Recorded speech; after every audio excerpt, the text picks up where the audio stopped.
আলহামদুলিল্লাহ আমাদের গাভীটি ডেলিভারি হবে, তাই আমরা নিজেরাই প্রস্তুতি নিতেছি কিভাবে আমরা ডেলিভারি করাবো। আপনারা ভিডিওটির সাথে থাকুন এবং কি দেখুন যে আমরা কিভাবে আমাদের গাভীটি ডেলিভারি করাই। তা মাশাআল্লাহ আমাদের গাভীর পানি মুছি চলে আসছে, দেখেন ওই যে পিছনে পানি মুছি ভাঙছে, তা আমরা একটু ধৈর্য ধারণ করছিলাম। তো আমরা এখন ইনশাআল্লাহ ও যেহেতু বাচ্চাটা নর্মালি আসে নাই, আমরা ওর ভিতরে হাত দিয়ে দেখব। তো আমরা এই যে হাত দিয়ে ট্রাই করতেছি নিজেই, যেভাবে আপনি ডেলিভারিটি করাবেন। প্রথমে যদি গাভীর পানি মুছি ভাঙার পরে যদি দেখেন যে গাভীর বাচ্চা আসে না, তাহলে আপনারা সুন্দরভাবে পটাশের পানি দিয়ে হাত ধুয়ে হাতটা ভিতরে দেবেন, দেখবেন যে দুইটা পাও কি সোজা আছে নাকি। অনেক সময় দুইটা পাও দুই দিকে কিন্তু বেঁকা থাকে, এই কারণে বাচ্চা বাহিরে আসতে পারে না।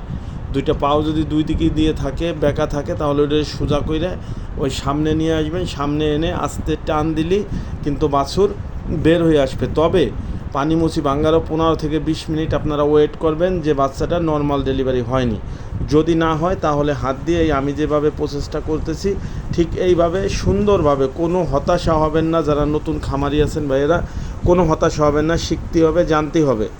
কারণ আপনি যদি হতাশা হন, ছোট একটা জিনিস নিয়েও কিন্তু বড় বিপদে পড়ে যাবেন। তাই হতাশ হবেন না, আপনি অবশ্যই সুন্দরভাবে আপনার হাত দিয়ে আপনি বাচ্চাটাকে সোজা অ্যাঙ্গেলে আনবেন। মাথাটা দেখবেন যে দুই পায়ের মাঝখানে আছে কি না। যদি মাথাটা দুই পায়ের মাঝখানে থাকে, দুইটা পাও এনে আস্তে আস্তে করে সুন্দরভাবে টান দিলে আপনার বাচ্চাটা একদম ইজিলিভাবে আপনার ডেলিভারি হয়ে যাবে। আর এর জন্য আপনারা হাই হুতাশ কইরে বেশি রকম ব্যতিব্যস্ত হবে না, হয় আমার গরু কি হবে, কি হইল, এইগুলো করবেন না। আর যদি প্রথম না জানেন, তাহলে যে জানে অবশ্যই দক্ষ একজন কর্মী দিয়ে আপনারা ডেলিভারি করাই নেবেন। কিন্তু নিজেরা নিজেদের বিপদ ডেকে আনবেন না, এবং কি বেশি হাই হুতাশ করলে অনেকে আপনার অনেক সমস্যায় পড়ে যায়। তাই দেখেন এই যে আমরা যে ডেলিভারি করতেছি, আমাদের গাভীটার জন্য আমরা প্রায় 15 মিনিটের উপরে কিন্তু ওয়েটিংয়ে ছিলাম, তো নর্মাল আসে না। পরে আমি হাত দিছি, হাত দেওয়ার পরে দেখি যে দুই পাশে দুইটা পাও আপনার লাইনে নাই, আপনার অন্য দিকে আছে, বাজা আছে। তখন আমি এই যে হাত দিয়ে সমানভাবে সমান্তরভাবে নিয়ে আসলাম, এনে এই যে এখন আমরা একটু টান দিব, ইনশাআল্লাহ টান দিলে আমাদের বাচ্চাটা কি বের হয়ে আসবে। আমরা ট্রাই করতেছি যে আমরা কিভাবে বাচ্চাটা ডেলিভারি করাইতে পারি। আপনারাও আমাদের সাথে থেকে দেখেন যে আপনাদের একটা গাভী হয়তোবা এরকম অবস্থায় আপনারা ডেলিভারি করাইতে পারবেন। তাই দেখেন এই যে আমাদের বাছুর ইনশাআল্লাহ চলে আসছে। এইভাবেই আপনারা অবশ্যই ডেলিভারি করাবেন, কোনো রকম কোনো সমস্যা হবে না। আর গাভী যদি দাঁড়াই ডেলিভারি করেন তাও তো কোনো সমস্যা নাই। এখন কিন্তু আপনার ডেলিভারি হয়ে গেছে, এখন বাচ্চার মুখে পর্যাপ্ত ফু দিতে হবে। লালাটা পরিষ্কার করে কানে এবং কি মুখে ফু দেবেন, তাহলে কিন্তু গাভীর বাছুর আপনার শ্বাস নেওয়া শুরু করবে, একদম ইজি শ্বাস নিবে, শ্বাস নিঃশ্বাস নেওয়া শুরু করে দিবে। তা আমরা শ্বাস নিঃশ্বাস নেওয়া শুরু করার পরে গাওটা মুছাই দিব, এবং কি মুছিয়ে আমরা গাভীর সামনে বাচ্চাটাকে নিব। তারপরে শাল দুধ দহন করতে হবে। এই প্রসেসগুলো আপনারা অবশ্যই অবলম্বন করবেন।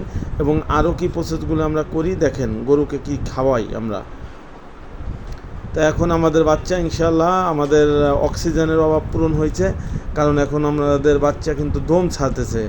আর একটি ষাঁড় বাচ্চা হইল, তো এই বাচ্চাটা এখন শ্বাস নিতেছে, কোনো সমস্যা নেই, একদম 100% সুস্থ সবল। আর আমার গাভী দেখেন যে দাঁড়ানো অবস্থায় কিন্তু ডেলিভারি হয়েছে। অনেকে বলে দাঁড়ানো অবস্থায় ডেলিভারি হলে কিন্তু সমস্যা হয়, আসলে এগুলো ভ্রান্ত ধারণা। কোনো রকম কোনো ক্ষতি হবে না আপনার গাভী দাঁড়ানো অবস্থায় ডেলিভারি হলে। তো এইবার আসেন, আমরা এই যে একটি ক্যালবোস জেল এবং কি 2টি ইউটি কেয়ার রাখছি, ইউকেয়ার। এইটা কিসের জন্য রাখছি, এই ক্যালবোস জেলটা আমরা এখন দিয়ে দেবো, যাতে গাভীটার কোনো ক্যালবোস জেল মানে ক্যালসিয়ামের অভাব না থাকে। আর ইউটি ক্লিনটা দিব যাতে জলান পড়ে যায়। আর এই যে এখানে 20 লিটার পানির সাথে আমরা প্রায় 2 কেজির মতো চিনি দিয়ে একটা বুস্টার ডোজ বানাইছি।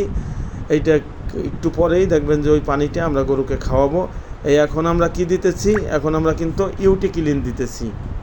ইউটি ক্লিন এবং কি ক্যালবোস জেল পরাপরই আমরা 2 বোতল খাওয়াই দেবো। 1 বোতল ক্যালবোস জেল, 1 বোতল ইউকেয়ার। এইটা দিলে আপনার গরুর ক্যালসিয়ামের কোনো ঘাটতি হবে না, এবং কি এই যে জলানটা আছে, জলানটা কিন্তু 5 থেকে 6 ঘন্টার ভিতরেই আপনার পড়ে যাবে ইনশাআল্লাহ। তো এখন আমরা বাছুর আমরা গাভীর সামনে দিয়ে দেবো। বাছুর এখন উঠার জন্য কিন্তু খুব ছটফট করতেছে। তাই দেখেন আমরা এই এখন ক্যালবোজেল দিয়ে দিব। এই ক্যালবোজেল দেওয়ার পরে আপনার কি আমরা পানি দিব, গরুকে পানি খাবে 20 লিটারের মতো।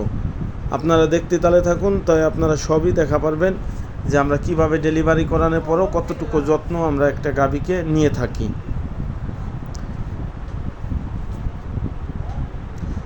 অলরেডি আপনার জলানের প্রসেস চালু হয়ে গেছে। দেখছেন এই যে জলানের যে নাড়িটা কিন্তু বের হয়ে আসতেছে। এটা কিন্তু আপনার জলান পড়ে যাবে আমাদের ইনশাআল্লাহ। আমাদের প্রতিটা গাভী 5 থেকে 6 ঘন্টা লাগে জলান পড়তে। এইটাও আশা করি যে এর চেয়ে বেশি লাগবে না, তবে আপনারা দেখতে পারবেন আমি জলান কত টাইম পড়লো এই ভিডিওর ভিতরেই আপনাদের দেখাই দিব এটা। হ্যাঁ, তো এই আমাদের এই যে পানি দেওয়া হইলো, কিন্তু পানি প্রায় 16 লিটার পানি, 16 লিটারের বালতি। এটার ভিতরে আমাদের প্রায় 2 কেজির মতো চিনি দিয়ে একটা শরবত বানানো হয়েছে। এই শরবতটাও খাইলি ওর যে রক্ত এবং কি পানি ভাঙছে, ওর এই যে এনার্জি লস হয়েছে, এনার্জিটা ওর পরিপূর্ণ ফুলফিল হবে। তো বাছুর অলরেডি দাঁড়ানো শিখে গেছে। এখন আমরা দুধ দহন করে দুধ খাওয়াবো বাছুরকে পর্যাপ্ত পরিমাণে, যত দূরও খাইতে পারে। তো পানি কিন্তু খেয়ে ফেলাইছে, সবটুকু পানি আমাদের খাওয়ানো শেষ এবং কি বাছুরও গাভীতে চাটতেছে। আর আমরা এখন গাভী দহন করে বাছুরকে দুধ খাওয়াবো। এই দেখেন এই যে গাভীর কিন্তু ফুল যেটা বলে জলান, আমরা বলি জলান, কেউ বলে ফুল। এই ফুল পড়া কিন্তু অলরেডি চালু হয়ে গেছে, তার মানে অনেকটুকু নারী বের হয়ে আসছে। আর বাছুরও আল্লাহর রহমতে 100% সুস্থ সবল। দোয়া করবেন আপনারা সবাই যে আমার গাভী বাছুর যেন সুস্থ থাকে।